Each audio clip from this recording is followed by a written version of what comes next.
नमस्कार संपादकीय वार्ता को स्वागत।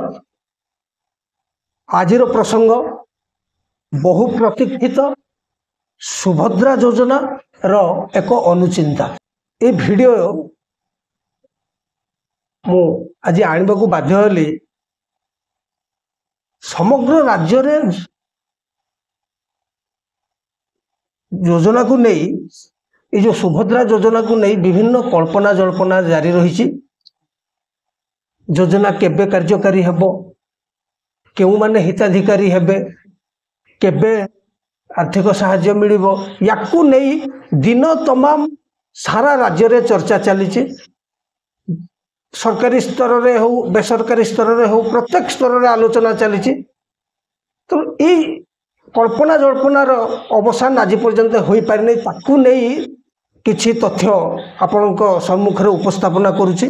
सुभद्रा योजनार मूल लक्ष्य थिला महिला सशक्तिकरण और महिला को स्वावलंबी करवा। यहाकू नहीं भारतीय जनता पार्टी निर्वाचन रे महिला को स्वावलंबी करने पाई सुभद्रा योजना को एक मुद्दा भाव में ग्रहण करथिला एवं याकू वर्तमान गोटे फ्लैगशिप प्रोग्राम बोली मध्य कहा जाउछि। योजनार रूपरेख कौन हम केमती हम सरकार तो वर्तमान घोषणा कर सारी। सरकार गठनर 100 दिन मध्य योजना कार्यकारी हम, महिला को योजनार सुफल मिल जिवो। किंतु वर्तमान सुधा सरकारी स्तर में कौन सी प्रकार आलोचना है नहीं किंबा कौन सी प्रकार गाइडलाइन प्रस्तुति करा जाई नहीं। किंतु कल्पना जल्पनार प्रकाश पाउछि। प्रत्येक दिन या उपरे चर्चा चली। तेणु या उपरे आजिर जो वार्ता भिडियोटी टिके लंबा हो पारे, कौन से स्क्रिप्ट न करिकी टिके धैर्यर सह आपण भिडियोटी को देखंतु। तार कारण भिडियो मध्यरे किछि बेसिक फंडामेंटल स्थान पाइछि जहाँ की उपयोगी एवं रूरल पीपुल ग्रामांचल रे रहुथिबा लोक एवं महिला को सचेतनतार वार्ता कहले किछि अत्युक्ति हब नाही। ये योजना को नहीं बहु कष्ट रे ये जो वीडियो बना हिची, ये जो वीडियोटा को प्रस्तुत करा हिची, इथिरे अनेक सचेतनतार वार्ता रहिछि। कथा होछि सारा राज्य रे अन्यान्य स्टेट रे बा अन्यान्य राज्य रे महिला को स्वावलंबी करिया पई मध्य योजना करा जाइछि। तार उदाहरण हला महाराष्ट्र राज्य रे महिला को पई लड़की बहन योजना गोटे लॉन्च करा जाइछि। जा सेम सब्स्टिट्यूट ओडिशा रे करा जाउछि जाके सुभद्रा योजना ना रे परिचित। तो ए जो लड़की बहन योजना महाराष्ट्र रे रहिछि तार रूपरेख ओडिशा रे दबा पई प्रचेष्टा चली एवं सरकार कर विचाराधीन रहिछि। तेणु केउ मानंकु ए सफलता मिलिबो, केउ माने हिताधिकारी हेबे, तार गाइडलाइन केबे आसीबो, तो निश्चित भाव में सारा राज्य रे यार आलोचना पर्यालोचना चलवा स्वाभाविक कथा एवं समय मध्य लागिबो। जेहेतु गोटे बड़ राज्य स्तर रे गोटे बड़ फ्लैगशिप योजना को कार्यकारी रूपरेख देवा पे समय भी लागिबो। सेथिरे किछि नुआ कथा नुहे। वर्तमान मुख्यमंत्री श्रीजुक्त मोहन चरण माझी विभिन्न गणमाध्यम रे भी ताकर विवृत्ति रखिछन्ति जे जो महिला मानक ना रे रेशन कार्ड अछि सेही महिला मानकु सुभद्रा योजना रे शामिल करा जिवो। ये प्रथम पैरामीटर। तेणु सरकारी स्तर रे बेसरकारी स्तर रे आउ एक तथ्य सामना को आसुछि। इनकम सर्टिफिकेट कार दिया जीवो वर्तमान बड़ सस्पेंस लोकंग मन रे रहिछि। तेणु सब तमाम प्रसंग उपरे मु आपनक सामना रे तथ्य उपस्थापन करुछि। ए योजना राज्य रे केबे कार्यकारी हेबो से नहीं वर्तमान सुधा सरकारी स्तर रे कोनोसी चूड़ंती निष्पत्ति निया जाई नाही। किंतु एक्सेप्ट करा जाउछि प्रधानमंत्री को ओडिशा ग्रस्त सेप्टेम्बर 17 तारीख प्रधानमंत्री जन्मतिथि रे एई योजना को कार्यकारी करिवा पाई सरकारी स्तर रे प्रस्तुति चली जदियो आनुष्ठानिक भाव में घोषणा है नहीं। सरकार गठनर 100 दिन मध्य जहाँ घोषणा होता तार रूपरेख सेप्टेम्बर 17 तारीख हेबो बोली बेसरकारी स्तर में आलोचना चली।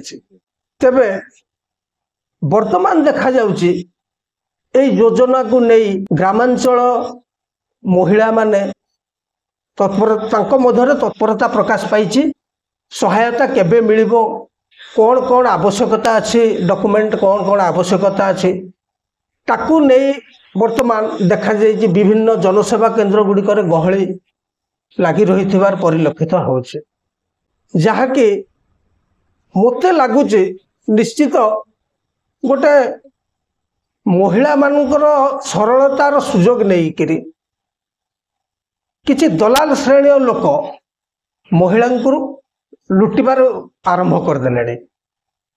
तेणु एसबूर निवृत्त रहा मुझे जनसाधारण को निवेदन करुच्ची कारण सरकारी स्तर में वर्तमान सुधा गाइडलाइन फिक्स है नहीं। बेनिफिशियरी केमती सिलेक्शन हे से उपरे कौन सी गाइडलाइन प्रस्तुत है नहीं। तेणु धैर्यर सह अपेक्षा करने को पड़ो कारण एटा गोटे सारा राज्य रे गोटे फ्लैगशिप प्रोग्राम हवा को जाउची निश्चित भाव में विलंब हेबो से किसी बड़ कथा नुहे। तेबे योजना कार्यकारी हेले जानिबे केमिति ता उपरे मु आपन को सम्यक सूचना दउची। सुभद्रा योजनाटी राज्य सरकार महिला और शिशु विकास विभाग रे आसुची। निश्चित भाव में योजना कार्यकारी हेले सूचना और लोक संपर्क विभाग पक्षर सूचना दि जाई पारे किंबा महिला और शिशु विकास विभाग जो वेबसाइट wcd.odisha.gov.in रे निश्चित भाव में आम आशा करुचे तार जो गाइडलाइन अपलोड हम एवं जनसाधारण निश्चित भाव में आउ जो फेक रो शिकार हेबे नहीं प्रैक्टिकली ये सब जिनस से जानी पारिबे एवं केमती आवेदन करा जीवो सब डिटेल्स तार प्रोसेस संपर्क में जानवे। ये गला गोटे कथा। द्वितीय कथा हला बेनिफिशियरी किभଳି सिलेक्शन।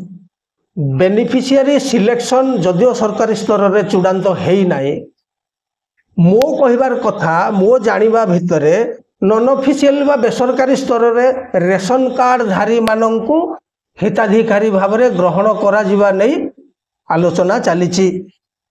नंबर 1 नंबर 2 2011 मसीह जातिगत जनगणना बा socio economic and caste census जो करा जाइथिला सेथिरे गोटे 13 पैरामीटर इनक्लूजन क्राइटेरिया को लेकर हिताधिकारी तालिका चूड़ांत करा जाई पारे। माने मु एक्सेप्ट करुचे एटा फाइनल नुहे आपन जानी रखिबा दरकार। आपण माने जदि डिटेल चाहिए से जो 13 पैरामीटर इनक्लूजन क्राइटेरिया को डिस्क्रिप्शन बॉक्स रू पीडीएफ फाइल में आपण लोड देखि परिबे। तेणु आजिर जो प्रसंग गोटे सचेतनतार वार्ता देवाई चाहे ग्रामांचल महिला शोषणर शिकार होबार यथेष्ट संभावना रही एवं जनसेवा केन्द्र गुड़िक गहली जमिलानी सर्टिफिकेट कहार आवश्यक स्त्रीर ना स्वामीर ताहा वर्तमान सुधा चूड़ांत नहई किभली भाव में जनसेवा केन्द्र गुड़िक सर्टिफिकेट धाड़ी लगुच धाड़ी जमाउचंती ता उपरे मु आपन को सचेतन कराउची। सरकार चूड़ांत निष्पत्ति को अपेक्षा करंतु एवं आशा करा जाउची खूब शीघ्र सरकार यशस्वी प्रधानमंत्री श्रीयुक्त नरेंद्र मोदी जो जन्मदिन अवसर में सेप्टेम्बर 17 तारीख दिन घोषणा हबार प्रस्ताव रही। तेणु सुभद्रा योजनार रूपरेख को आपण आमे निश्चित भाव में अपेक्षा करने को पड़ो। नमस्कार पुणी एक नुआ अध्यायर अपेक्षा।